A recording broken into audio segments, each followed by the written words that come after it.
Hello friends, we are back and so today's video's topic is gonna be a little bit different.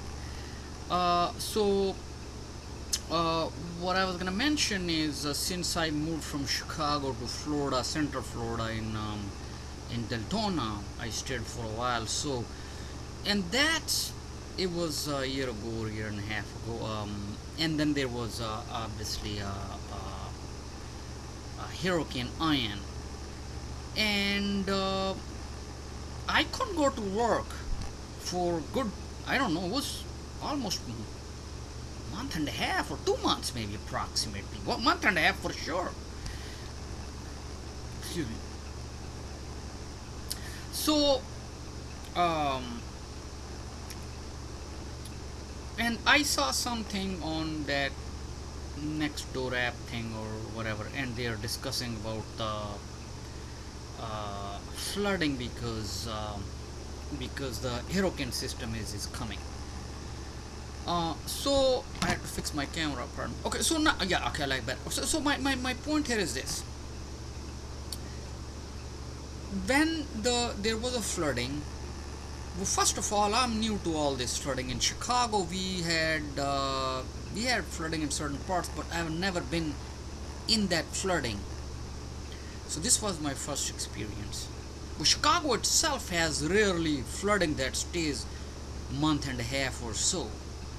But Chicago suburb like Des Plaines, whenever the Des Plaines River over, then it. Okay, but anyway, going back to our subject, I was shocked the amount of damage Deltona has. While I was trying to go to farm to go to work, I take this street. Next thing I see, while I walk there, people have kayaks and motorboats actually, and jet skis. And this thing was black block and a half from me, and I'm talking about 6 feet of water. The vans were completely, a big SUV was under the water. The houses were destroyed completely. It was not 2 or 3 feet of water, no. It was a whole bunch of water. Okay, so now it didn't stay there for 1 day, 2 day, 1 week, 2 week. And this was not just 1 block or 2 block.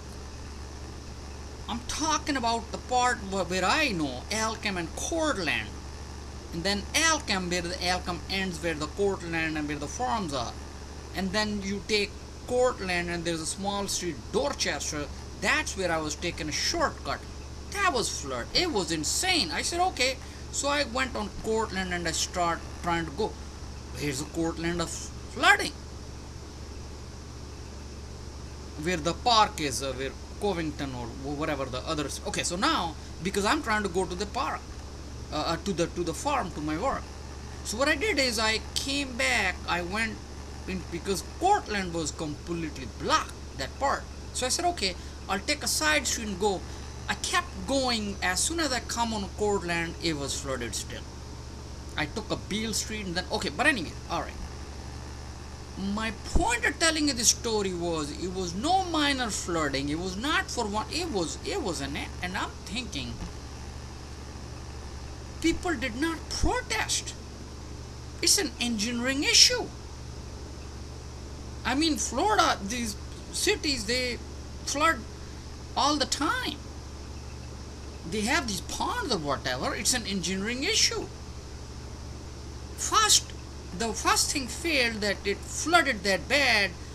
Now I personally don't know who's responsible for that. This engineering issue. Is it the city of cities like Deltona or DeLand or Debary or Lake Helen?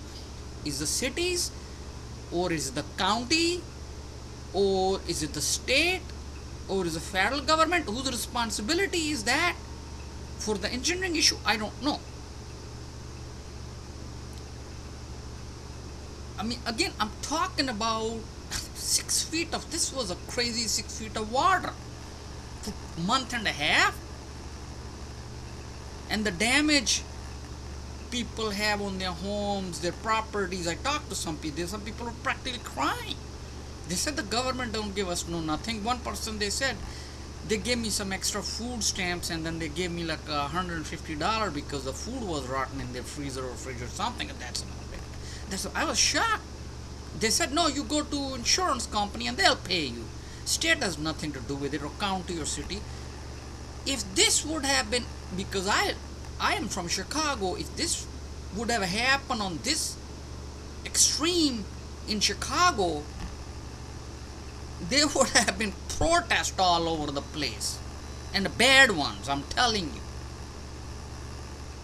I remember Mayor Daley was a mayor at that time, and there was a power outage, and I personally, like, I shouldn't say, I'm not politics, but Mayor Daley was very strict. So he was threatening that electrical company that they should do something or he's going to take them to the court. So I don't know, this water drainage system, whose responsibility was that?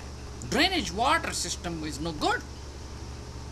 I mean, with all the technology we have, I don't know how, I mean, I'm no engineer. I mean, I don't know. Somebody, is it the city's responsibility? Was it county, the state, the federal government?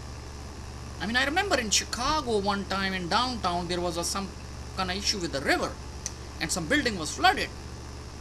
I don't know, there were like $500 million worth of lawsuits going on. And they found the entity or whoever, I don't know who that was, responsible, engineers who did the work, or the company who was responsible, and they recouped their losses.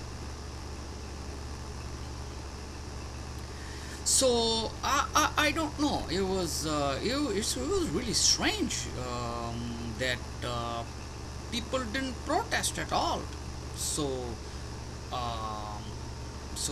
that's my video, and I'm not into politics, so I don't know who was the mayor. Is he affiliated with Republicans or Democrats, or who is in power? Excuse me. Like in Chicago, they're Democrats, basically. They're in power, they're in majority.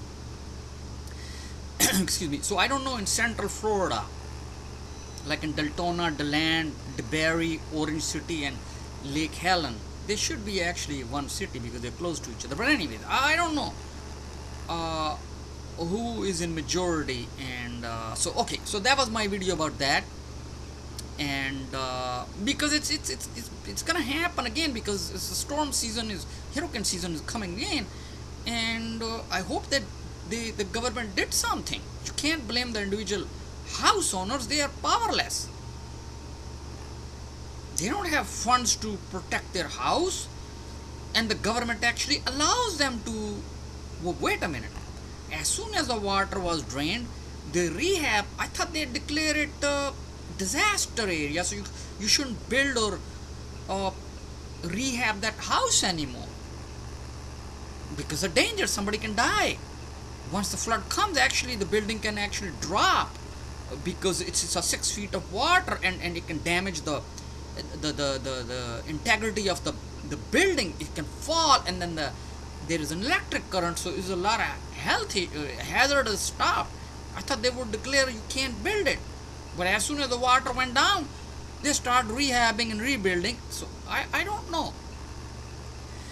So anyways, that's my question, and I'm wondering who's responsible for all that water flooding prevention, and whom we can go to help for monetary help.